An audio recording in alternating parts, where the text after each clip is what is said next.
छत्रपती शिवाजी महाराज की जय भवानी।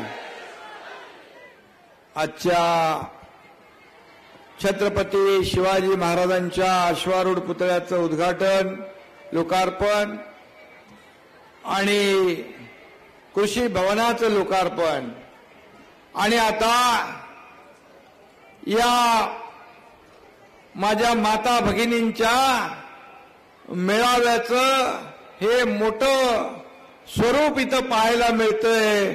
मी माता भगिनींचं मनापासून माझ्या बहिणींचं स्वागत करतो, आपल्याला धन्यवाद देतो। बांधवांना पण माझ्या धन्यवाद आहेत,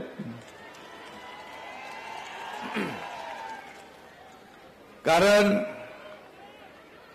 बंधू भगिनी आणि माता या कार्यक्रमाचं खरी शोभा आहे।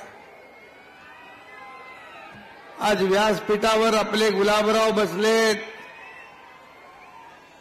जानकर बसलेत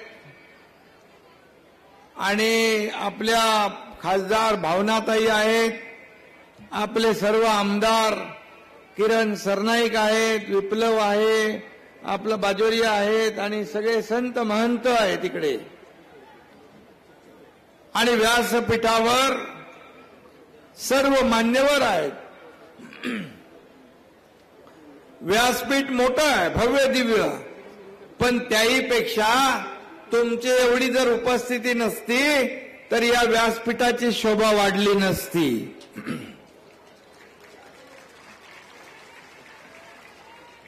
आणि म्हणून आज महिला मेळावा हा किती प्रचंड महिला मेळावा या ठिकाणी असू शकतो। या महिला भगिनी भर उन्हात या ठिकाणी आल्या आणि आपल्या या मेळाव्याला उपस्थित राहिल्या, त्याबद्दल भावनाताईंचं मनापासून मी अभिनंदन करतो। भावनाताई बरेच दिवसापासून या मेळाव्यासाठी, छत्रपती शिवाजी महाराजांच्या अश्वारूढ पुतळ्यासाठी या ठिकाणी सातत्याने पाठपुरावा करत होत्या। छत्रपती शिवाजी महाराजांच्या पुतळ्याचं उद्घाटन करायला शिवाजी महाराजांचे वंशज छत्रपती संभाजी राजे देखील त्या ठिकाणी आले होते, त्यांचंही मी मनापासून स्वागत करतो। आणि आपल्या सगळ्यांना मनापासून यासाठी धन्यवाद देतो की आपण आज या मेळाव्यामध्ये महिला शक्तीची ताकद दाखवलेली आहे। महिला जागर इथं झालेला आहे, महिलांच्या रूपाने एक सागर इथं उपस्थित आहे। आणि म्हणून मी मनापासून आपल्याला शुभेच्छा देतो। खरं म्हणजे स्त्रीला कोणी अबला समजू नये। स्त्री गरज पडते तेव्हा ती सबला होते, हत्तीचं बळ तिच्या प्राप्त होतं आणि गरज पडेल तिथं ती अग्नी होते आणि पाहिजे तेव्हा ती अतिशय झाशीच्या राणीसारखे शूरवीर होते। खाली बसा, खाली बसा, काय तिकडे। आणि म्हणून आपण आज जो प्रचंड, ताई खाली बसा, ताई काही चिंता करू नका, ते आपलेच कोणीतरी बांधव असेल त्यांना आपण स्टेजवर बोलवूया, व्यासपीठावर बोलवू। काय भावनाताई त्यांचं काय प्रॉब्लेम आहे, त्यांना बाहेरकडे बोलवा। आणि आज आपण जे या भावनाताईच्या मतदारसंघामध्ये हा महिला मेळावा, बचत गटाचा मेळावा, आपल्या सीआरपींचा मेळावा आपण उठून मला मानवंदना दिली, त्याबद्दल मी आपले मनापासून धन्यवाद देतो। आपल्याला मनापासून आपले आभार मानतो। आता तुम्हाला चिंता करायची आवश्यकता नाही, तुमचा भाऊ या राज्याचा मुख्यमंत्री आहे आणि म्हणून आम्ही पहिला निर्णय घेतला एसटी मध्ये 50% सवलत देण्याचा. आज एसटी मध्ये 300 रुपये 400 रुपये तिकीट असलं तर अर्ध्या तिकिटामध्ये आपण जातो. आपल्या पतिराजाला आपली भगिनी सांगते की तुम्ही घरी थांबा, मी बाजार करून येते, आणि अर्ध्या पैशामध्ये येते. एसटी पण फुल झाली, एसटी तोट्यात होती ती फायद्यात आली या महिला भगिनींच्यामुळे. लेक लाडकी लखपती योजना आपण सुरू केली आणि मुलीचा जन्म झाल्यापासून 18 वर्षापर्यंत त्यांच्या खात्यात 1 लाख रुपये जमा करण्याचा निर्णय आपल्या सरकारने घेतला. महिला बचत गट सीआरपीचं मानधन डबल केलं. महिला बचत गटाला 15,000 रिव्हॉल्विंग फंड मिळत होता, तो आपण 30,000 केला. सरकार तुमचं आहे, सरकार तुमचं आहे. आणि गुलाबराव मगाशी म्हणाले आता आपण स्वतःच्या पायावर उभं राहून या ठिकाणी महिला बचत गट माध्यमातून आपण वस्तू तयार केलेल्या त्याचं ब्रँडिंग, त्याचं मार्केटिंग, त्याच्या विक्रीसाठी देखील जिल्हाधिकारी, महापालिका यांनी स्टॉल उभे करून द्यायचे आणि त्या ठिकाणी विक्रीला संधी करून द्यायची उपलब्ध या महिला भगिनींना. हा देखील आपण निर्णय घेतोय. त्याचबरोबर महिलांसाठी अनेक निर्णय आपण मुख्यमंत्री स्वयंरोजगार योजनेच्या माध्यमातून देखील घेत आहोत. शेवटी आपण म्हणतो नेहमी, आपण म्हणतो की एखाद्या कर्त्या पुरुषाच्या मागे एक स्त्री असते, पण आता ते बदलायचं आहे. कारण आता स्त्रीने पुरुषाच्या बरोबरीने नाही तर पुढे येऊन काम करायचं आहे. अशा प्रकारची परिस्थिती निर्माण झाली. बांधवांनो, आपण काही वाईट वाटून घ्यायचं नाही. आपले कर्ती घरामध्ये आपली महिला सगळं सांभाळत असते, आपलं परिवार सांभाळत असते, मुला बाळांचा सांभाळ करत असते. अतिशय त्यागी वृत्तीने अगदी हाल अपेष्टा सहन करून आपल्या परिवाराचा चरितार्थ चालवत असते. आणि म्हणून महिला भगिनी देखील आपण कुठेही कमी नाही. आणि महिला भगिनींसाठी आपण अंगणवाडी सेविकांची पदं आपण भरतोय. अंगणवाडी सेविकांसाठी आता कुलकर्णी मोबाईल दिले, आपण त्यांचं मानधन वाढवलं. त्याचबरोबर त्यांना आता आशा वर्कर्स, आशा सेविका राहिल्या आहेत, त्यांचंही आपण आशा सेविकांना पण आशांना पण सरकार निराश करणार नाही. त्यांचंही काम चांगलं आहे. दुर्गम भागात जाऊन ते काम करतात, सेवा देतात. आणि म्हणून हे सरकार सर्वसामान्यांचं सरकार आहे. आपल्याला सांगतो मी की महिला बाल विकासच्या माध्यमातून पिंक रिक्षा देण्याचं 5,000 पिंक रिक्षा महिलांना देण्याचा निर्णय आपण घेतला आहे. त्याचबरोबर महिला बाल विकास विभागाला 3,000 कोटीची तरतूद आपल्या सरकारने केलेली आहे. हे तुमच्या उत्कर्षासाठी, प्रगतीसाठी.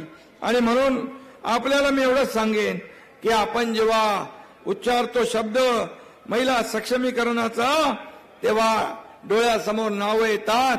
मा जिजाऊ, पुण्यश्लोक अहिल्यादेवी होळकर, क्रांतीज्योती सावित्रीबाई फुले, ही नावं आपल्या डोळ्यासमोर येतात. आज महिला कुठल्या क्षेत्रात कमी आहेत, कुठल्या क्षेत्रात मागे नाहीत. महिला अगदी विमान चालवण्यापासून, रेल्वे चालवण्यापासून, अगदी अंतराळवीर होण्यापर्यंत आपल्या महिला पुढे आलेल्या आहेत. याचा आम्हाला सार्थ अभिमान आहे, आपल्याला गर्व आहे. आपल्या देशाच्या राष्ट्रपती पण महिला आहेत.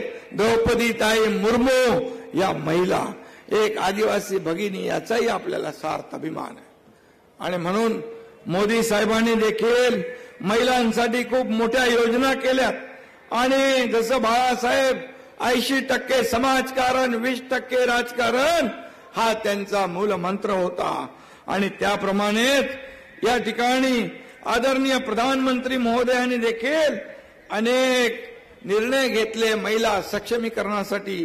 त्यामध्ये उज्ज्वला योजना असेल, त्याचबरोबर लखपती दीदी असेल, महिलांच्या नावाने पक्की घरं असतील, त्याचबरोबर उद्योग शेती या क्षेत्रात देखील महिलांना मोठी संधी प्राप्त करून दिलेली आहे.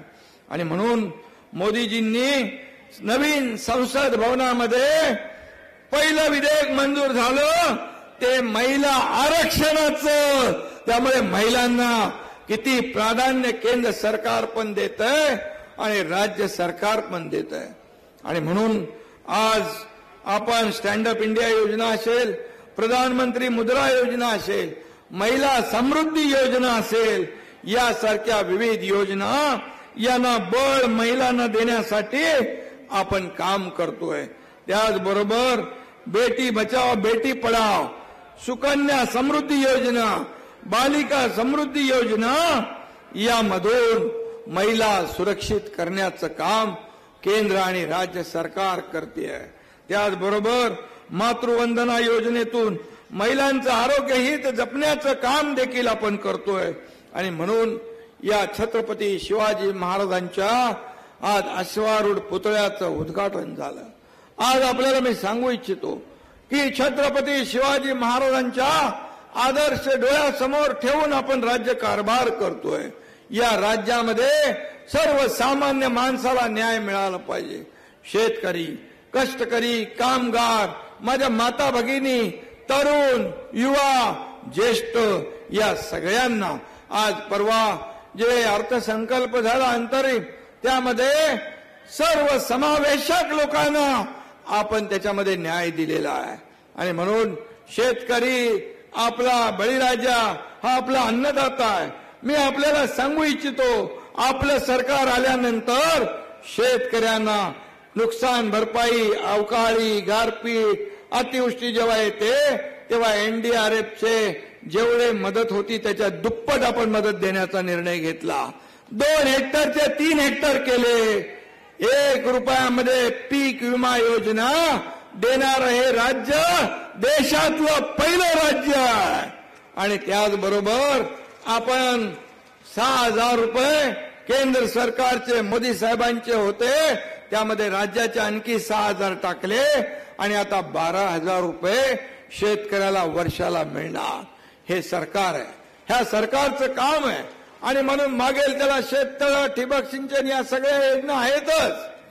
परंतु शेतकरी हा आपला मायबाप आहे, त्याला वाऱ्यावर सोडता येणार नाही. तो अडचणीत असतो त्यावेळेस सरकार त्याच्या पाठीशी उभं राहिलं पाहिजे, ही भूमिका सरकारने घेतलेली आहे. आणि म्हणून युवकांना देखील रोजगार मिळाला पाहिजे म्हणून आपण 75,000 नोकऱ्या ज्या बंद होत्या त्या सुरू केल्या. आता जवळपास त्या 1,60,000 गेल्या. 1,60,000 आणि स्किल डेव्हलपमेंटच्या माध्यमातून लाखो लोकांना रोजगार मिळतोय. मी आपल्याला अभिमानाने सांगेन ताई, आपलं राज्य परदेशी गुंतवणुकीमध्ये नंबर 1 आहे. आपलं राज्य जीडीपी मध्ये नंबर 1 आहे. आपल्या राज्यात उद्योग येत आहेत. मी दावोसला गेलो त्या पहिल्या वेळेस 1,37,000 कोटीचे करारनामे केले. आता यावेळेस गेलो 3,73,000 कोटींचे करारनामे केले. आणि त्यामुळे जवळपास 3 ते 4 लाख लोकांना रोजगार मिळणार आहे. भावनाताई, तुम्ही म्हणालात की आपल्याकडे उद्योग पाहिजे. आपल्याकडे नक्की उद्योग येतील, कारण बाळासाहेब ठाकरे समृद्धी महामार्ग जो आहे हा आपल्या इथून जातो. आणि त्यामुळे पहिले उद्योजक येत नव्हते, पण आता उद्योजक यायला लागले, कारण कनेक्टिव्हिटी आपण देतोय, त्यांना पायाभूत सुविधा आपण देतोय. त्यामुळे जगभरातले, मी जेव्हा दावोसमध्ये गेलो होतो त्या स्वित्झर्लंडला वर्ल्ड इकॉनॉमिक फोरम मध्ये, तेव्हा महाराष्ट्रामध्ये येण्यासाठी खूप लोक आग्रही होते. ताई कंपनींना मी सांगेन, तिथे आपलं मराठी मंडळ आहेत. मी सकाळी 6 वाजता पोचलो, कडाक्याची थंडी म्हणजे -डिग्री होती, तरी सुद्धा तिथल्या मराठी भगिनी आणि बांधव माझं स्वागत करायला त्या कडाक्याच्या थंडीमध्ये तिथं आले. ही माणुसकी आहे, हे आपलं मराठीपण जपण्याचं काम आहे. आणि म्हणून त्यांनी देखील सांगितलं की आम्ही एक ग्रुप बनवलाय आणि त्या देशातल्या लोकांनी त्या ग्रुपच्या माध्यमातून महाराष्ट्रामध्ये उद्योग आणण्याचा संकल्प केलेला आहे. आणि म्हणून या महाराष्ट्रामध्ये आज इंडस्ट्री फ्रेंडली स्टेट म्हणून आपण त्याचं आज आपलं नाव लौकिक झालेलं आहे. आज महाराष्ट्र स्वच्छतेमध्ये देशात पहिल्या क्रमांकात आला. आज आपण पाहतोय की महाराष्ट्र इन्फ्रास्ट्रक्चर मध्ये पहिला नंबर आहे आणि लोक आपल्या महाराष्ट्राला पसंती देऊ लागले. महाराष्ट्र देशाचं ग्रोथ इंजिन आहे. आणि म्हणून केंद्र मगाशी मी सांगताना सांगितलं की 3 लाख नोकऱ्या, 4 लाख नोकऱ्या आणि केंद्र सरकार देखील त्याला पाठबळ देत आहे. आणि म्हणून आपण दिलेला शब्द पाळतो. सरकार हे फसवणारं सरकार नाही, खोटी आश्वासनं कधीच देणार नाही. आणि म्हणून मी सांगितलं होतं, छत्रपती शिवाजी महाराजांची शपथ घेऊन सांगितलं होतं की मराठा समाजाला आरक्षण देणार म्हणजे देणार.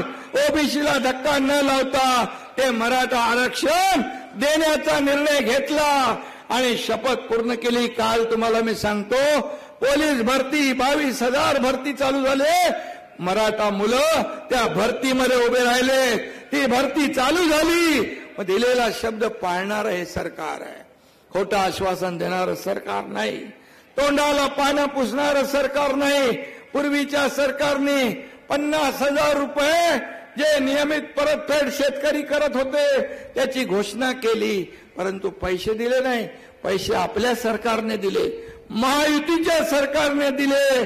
आणि म्हणून फसवणूक करणारं हे सरकार नाही. त्यामुळे जे बोलेल ते करणारं सरकार आहे. आणि म्हणून हे आपलं सरकार आहे, तुमच्यातलं सरकार आहे. हे आपल्या सर्वसामान्य लोकांचं सरकार आहे. आणि हा एकनाथ शिंदे हा तुमच्यातला आहे, आपला आहे. आणि म्हणून तुम्हाला कधी भेटू शकतो, हा जमिनीवरचा कार्यकर्ता आहे. मी मुख्यमंत्री जरी बोलत असलो आपल्या समोर म्हणून, तरी सुद्धा मी कालही कार्यकर्ता होतो, आजही कार्यकर्ता म्हणून काम करतोय आणि उद्याही कार्यकर्ता म्हणूनच मी काम करणार आहे. आणि म्हणून मला कोणी लोक येऊन भेटतात, तरुण भेटतात, वयस्कर भेटतात, माता भगिनी भेटतात, हा सर्वसामान्यांचा एकनाथ शिंदे आहे. आणि म्हणून लोक म्हणतात सीएम म्हणजे चीफ मिनिस्टर. मी म्हणतो सीएम म्हणजे कॉमन मॅन, सर्वसामान्य माणूस. आणि सर्वसामान्य माणसाला जेव्हा सर्वसामान्यांची सुखदुःखाची वेदना माहीत असते, जाणीव असते. आणि म्हणून फील्डमध्ये ग्राउंड रिएलिटीवर काम करणारा माणूस आहे. घरात बसून आदेश देणारा हा मुख्यमंत्री नाही. शासन आपल्या दारी हा अतिशय लोकाभिमुख कार्यक्रम झाला. आपल्याला मी सांगतो, जवळपास योजना होत्या, निर्णय होते, लाभ होते, लाभार्थी होते, परंतु ते लाभ मिळवायला एवढ्या पराकाष्ठा आणि कष्ट करावे लागत होते की तो लाभार्थी तो लाभ सोडून देत होता. आम्ही ठरवलं एका छताखाली जायचं आणि सर्व लाभार्थ्यांना बोलवून तिथं लाभ द्यायचे. मला तुम्हाला सांगायला आनंद वाटतो की हा लोकाभिमुख शासन आपल्या दारी हा कार्यक्रम, याच्यामध्ये 4 कोटी लोकांना लाभ मिळाला. 4 कोटी हा मोठा आकडा आहे. आणि आपल्या राज्याचं अनुकरण इतर राज्य करू लागले. ही काय योजना आहे? बोल काही नाही याच्यामध्ये नवीन.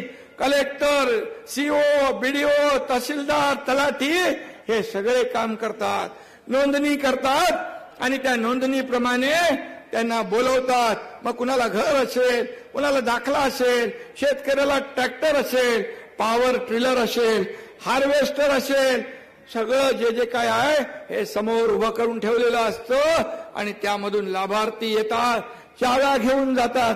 किती आनंद आहे, किती समाधान आहे. हे सरकार सर्वसामान्यांच्या जीवनामध्ये बदल घडवण्यासाठी काम करत आहे, बदल घडवण्यासाठी काम करत आहे. आणि म्हणूनच गुलाबराव तुम्ही म्हणालात की किती कोणी आरोप केले, किती कोणी काही म्हटलं, बेमानी गद्दारी, पण ती गद्दारी कुणी केली लोकांशी? ज्या लोकांनी तुम्हाला निवडून दिलं, ज्या लोकांनी विश्वास दाखवला, त्यांच्याशी तुम्ही बेईमानी केली. तुम्ही आरोप करा, त्या आरोपाला एकनाथ शिंदे कामातून उत्तर देईल आणि 1.5 वर्षामध्ये हे सगळं या राज्यातलं काया पालट झालं. लोक जिकडे जातोय तिकडे लोक हसत मुखाने स्वागत करतात. मला सांगा माझ्या बहिणींनो, जर तुमच्या या भावाने चुकीचं काम केलं असतं तर तुम्ही हजारोंच्या संख्येने इकडे आला असता का? नसता आला. तुम्ही पाठ फिरवली असती, माझे बांधव इकडे आले नसते. पण त्यांना माहित आहे, हा रस्त्यावर उतरून शेतकऱ्यांच्या बांधावर जाऊन शेतकऱ्यांना भेटतोय, माता भगिनींचे अश्रू पुसतोय आणि म्हणून हा आपल्यातला मुख्यमंत्री आहे. हा आपला मुख्यमंत्री आहे म्हणून हजारो लाखो लोक आज सोबत येत आहेत, सोबत पुढे जातोय आपण. या राज्याचा विकास हाच आपला ध्यास आहे. बाकी आमचा काही अजेंडा नाही. मला काय मिळालं पेक्षा या माझ्या भगिनींना काय मिळालं हे मानणारा हा एकनाथ शिंदे आहे. मला काय मिळालं यापेक्षा माझ्या शेतकरी बांधवांना काय मिळालं हे मानणारा एकनाथ शिंदे आहे. आणि म्हणून आज अतिशय कमी वेळामध्ये या सरकारला मिळालेली लोकप्रियता पाहून लोकांच्या पायाखालची वाळू सरकली आहे, पोटामध्ये पोटदुखी सुटली आहे. त्या पोट दुखणाऱ्या लोकांना पण आम्ही बाळासाहेब ठाकरे आपला दवाखाना पण काढलेला आहे. विना मूल्य जावा, औषध घ्या, पोटदुखी साफ करा, सगळ्यांचा बंदोबस्त केलाय. आणि म्हणून काही चिंता करायची आवश्यकता नाही. असे किती येतील किती जातील, आपण बाळासाहेबांच्या विचारांचे लोक आहोत. बाळासाहेबांचे धर्मवीर आनंद दिघे साहेबांचे पाईक आहोत. शिवाजी महाराजांचे मावळे आहोत. आणि म्हणून आपल्याला कशाची भीती पर्वा बाळगण्याचे कारण नाही. तुम्हाला माहित आहे, तुम्ही देखील 1.5-2 वर्षापूर्वी गुलाबराव इकडे आहेत त्यावेळे 50 आमदार माझ्या सोबत कसे आले, कारण एकनाथ शिंदे दिलेला शब्द पाळतो हा विश्वास त्यांना आहे म्हणून आले.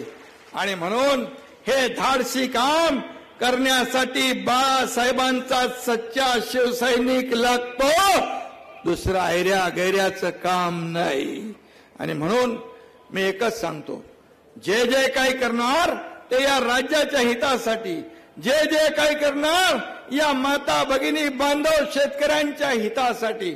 आज मी आपल्याला सांगतो, केंद्र सरकार एवढ्या मोठ्या ताकदीने आपल्या मागे उभं आहे.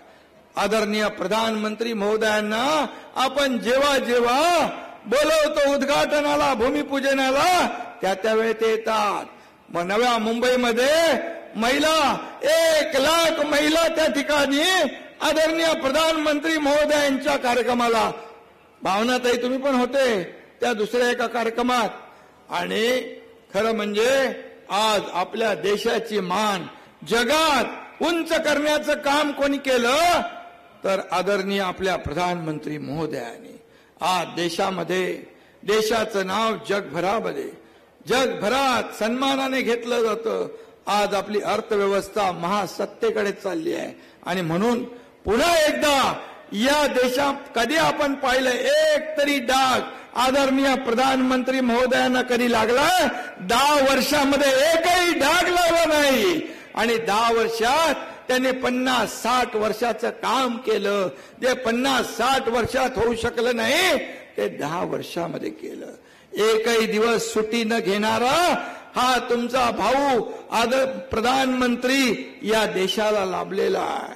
आणि म्हणून पूर्ण जीवन समर्पित देशाला करणारा प्रधानमंत्री आपल्याला पुन्हा पाहिजे ना. पुन्हा आपल्याला असा प्रधानमंत्री या देशाला महासत्तेकडे नेणारा पाहिजे. आणि म्हणून त्यांचे हात बळकट करण्यासाठी आपल्याला एक एक जागा महत्वाची आहे. आणि म्हणून त्यांनी घोषणा केली आहे, अब की बार 400 पार. महाराष्ट्राची घोषणा आहे अब की बार 45 पार. आणि म्हणून आपण सगळ्यांनी कामाला लागूया. आणि या यवतमाळ वाशिम मधून पण मी आपल्याला सांगतो, आपण एवढ्या मोठ्या संख्येने आलेला आहात. या ठिकाणी एवढीच सगळी मोठे प्रत्येक ठिकाणी असे हजारो लाखो लोक येत आहेत आणि म्हणून या मतदारसंघामधून देखील महायुतीचाच भगवा झेंडा फडकेल अशा प्रकारचं काम आपल्याला करायचं आहे. आणि म्हणून आज तुम्ही एवढं दाखवलेलं आहे चित्र, त्यामुळे मला वाटतं जास्त बोलण्याची आवश्यकता नाही. आणि म्हणून मी भावनाताई आपलं मनापासून अभिनंदन करतो, मनापासून आपल्याला शुभेच्छा देतो की एवढा हा मेळावा, हा आपली ही स्त्री शक्ती, ही आपली रणरागिणी, बाळासाहेब म्हणायचे महिला आपल्या रणरागिणी आहेत आणि रणरागिणी या ठिकाणी आल्यात, आपल्या सगळ्या बांधव आपल्या आलेत. मी सगळ्यांना मनापासून खूप खूप धन्यवाद देतो, मनापासून आपले आभार मानतो. एवढंच सांगतो माझ्या बहिणींना, तुमचा हा भाऊ मंत्रालयात बसलेला आहे, चिंता करण्याचं कारण नाही. कधी या चिठी पाठवा, कुणाकडे निरोप द्या, हा एकनाथ शिंदे तुमच्या हाकेला धावून आल्याशिवाय राहणार नाही, हा शब्द मी आपल्याला देतो. धन्यवाद. जय हिंद, जय महाराष्ट्र. एबीपी माझा, उघडा डोळे बघा नीट.